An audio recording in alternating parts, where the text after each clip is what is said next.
I'm going to show you how to design a surgical guide using the Cerec system and the Sirona workflow.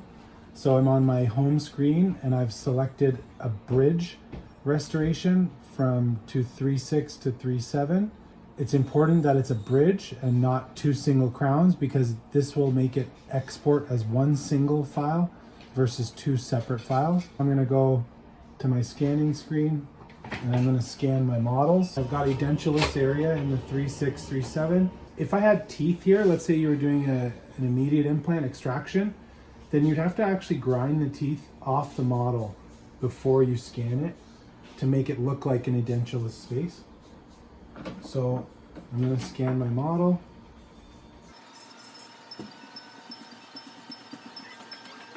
And make sure you scan the whole edentulous area here. Okay, the lower is finished. Now I'm going to scan the upper. Now we've got the upper finished scan. I'm just going to scan the bite. So I've got my models together. Now I'm on the model phase. And I drew the margins. And it's really important to draw them in the place where the teeth are going to need to go. So I have it set on manual. So the software is now going to do up a proposal for the teeth. Okay, and there it is.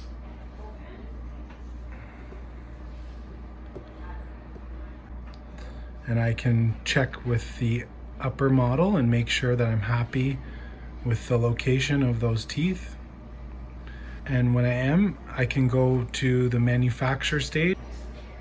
So once I'm on this screen, the manufacturer screen, I'm going to go to export and it's going to come up here and you have to make sure you set the right file type. So in this case, I have all these different choices and I want it to be SSI file. And this is what I'm going to export to my CBCT software. And you would click export, choose the file. Everyone, so I'm going to show you now how to do the implant planning with the Sirona Galileos CBCT software and using the Cerec scan of the digital wax up that we designed. Okay, so I'm here on the Galileos program. I've got my mandibular nerve drawn out. I can show you how to do that some other time. And I've got my implants planned in place here. So we're doing 3.6 and 3.7. In American numbers, it's 19 and 18. So here's the two implants. So these are Blue Sky Bio. I did this surgery a long time ago, but I'm just bringing this case up to show. So the back one, number 18, that's a 5x8, and the 19 is a 4.3 by 10.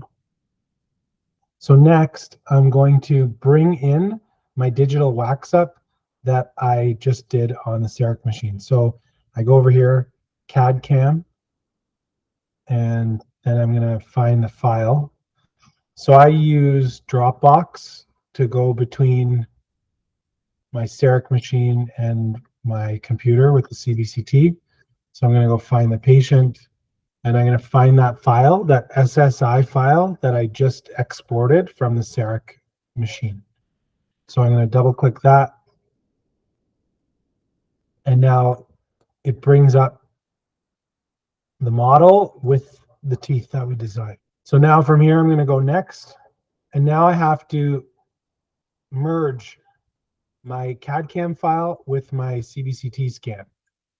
So I've got to find some reference points from the teeth on the model that I can correlate to the scan. This one's a little more challenging because of these flattened out teeth that this patient has here.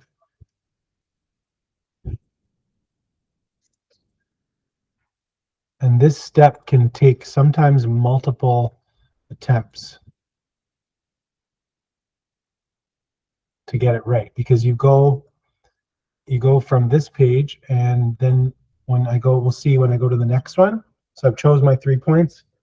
So it did line up well. So I'm looking for these lines of where the model is on the CBCT to see, did the gingiva line up well? And it did here. and I can move around my window here and slice through the scan and just make sure that everything lined up. If it didn't, I'd have to go back and redo those reference points. This is very important because this is making sure that my guide, my surgical guide that I make, is going to actually be accurate. If this was off, then I'd have inaccuracies in my guide. So I'm going to click confirm, and now my scan, my CBCT is merged with my digital wax up file. So there's the model, there's the teeth. I'm going to actually go and remove, so I can remove the teeth, I can remove the model. So I like to remove the model, and then I basically just have my planned restorations here and my scan. And then I can adjust my implant position based on these restorations.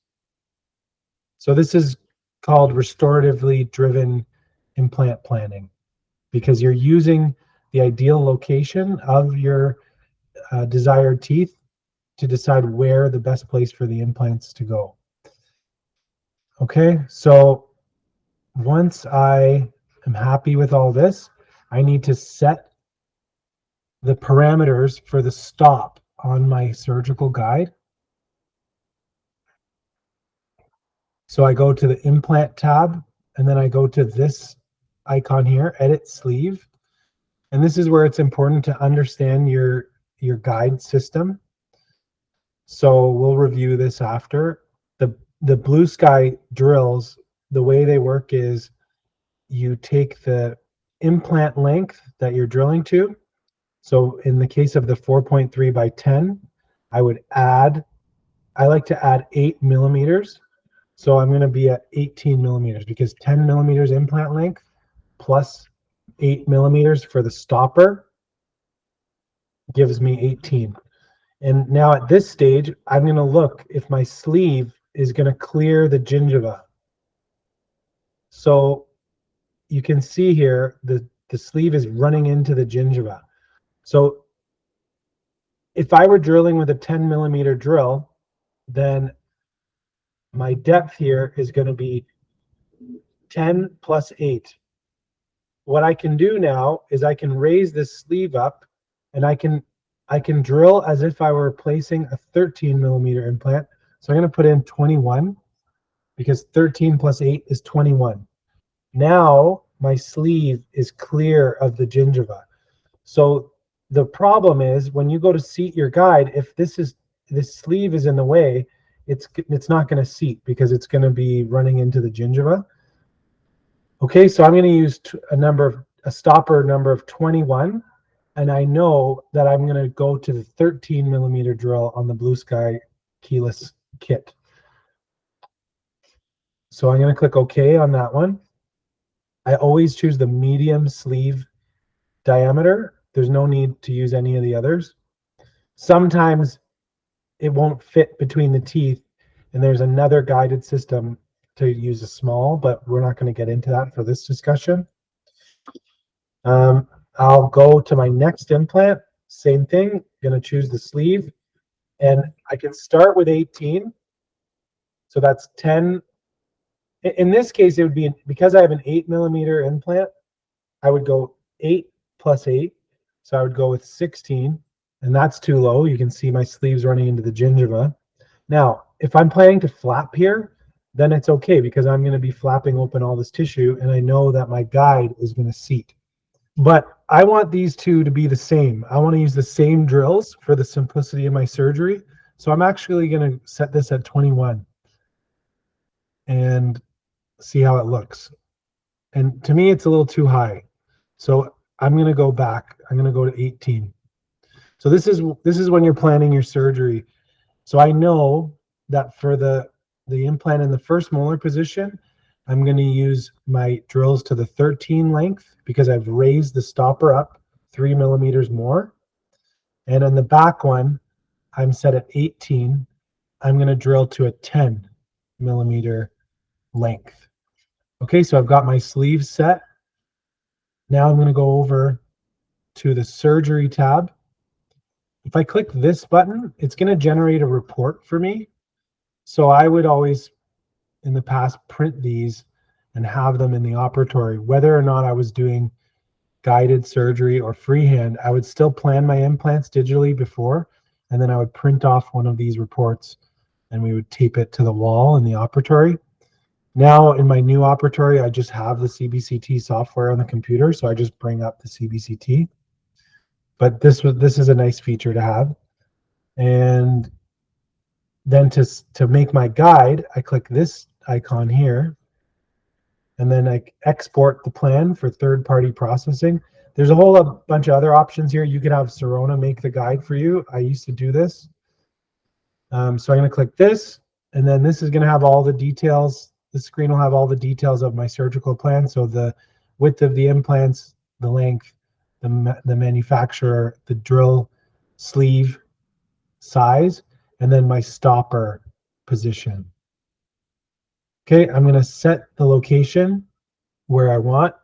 I'm going to go back to my Dropbox folder. I'm going to drop it into the patient's file that I have created here. And I'm going to click export. Okay, so that's done. I've done my planning work. Now it's been exported, and I can open this file now in my software to design the surgical guide. So I'll show you that next. So now I'm here and I've got my Cerec in-lab software. So I'm going to open my file that I just exported from the CBCT software, and that's going to launch the in-lab software. So here's my case, here's my implants that I planned. You've got to go through all these steps here, setting the model axis.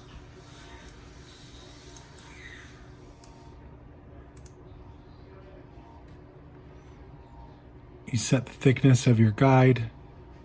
I like to use 3mm thickness and a maximum spacer. This ensures that it's going to seat well over the teeth. You don't want it to fit too tight, otherwise you have trouble seating it. And then you have to make a few decisions here. We'll go to this next step, define seating area. And then here you draw the borders of your surgical guide. So I'm going to come to the central incisors.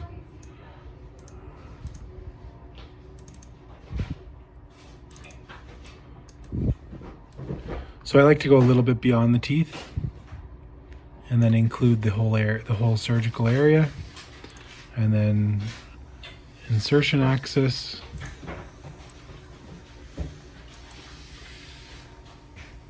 That's fine. Then I go here, calculate Cerec guide. So here's the design for my guide. I'm going to go to this option, inspection window. This is where you can design a window. This is helpful to confirm if your guide is seated. You put it in, and then you look and make sure the guide is seated along the teeth. And then I'm going to go to the last screen here. So there it is, and then I'm going to select export to STL. And then I'll have the STL file. We'll put it in the patient's file. So I even have a Dropbox link with my lab, and I'll just send them the file when I'm having them make a surgical guide for me. That's what I do now. I just send this STL file to the lab. Okay, so I'm going to save that there. And then let me show you what that file looks like. So there it is, the STL file. And you can just open it up like in Windows Paint. And there it is. So an STL file is just an open source file.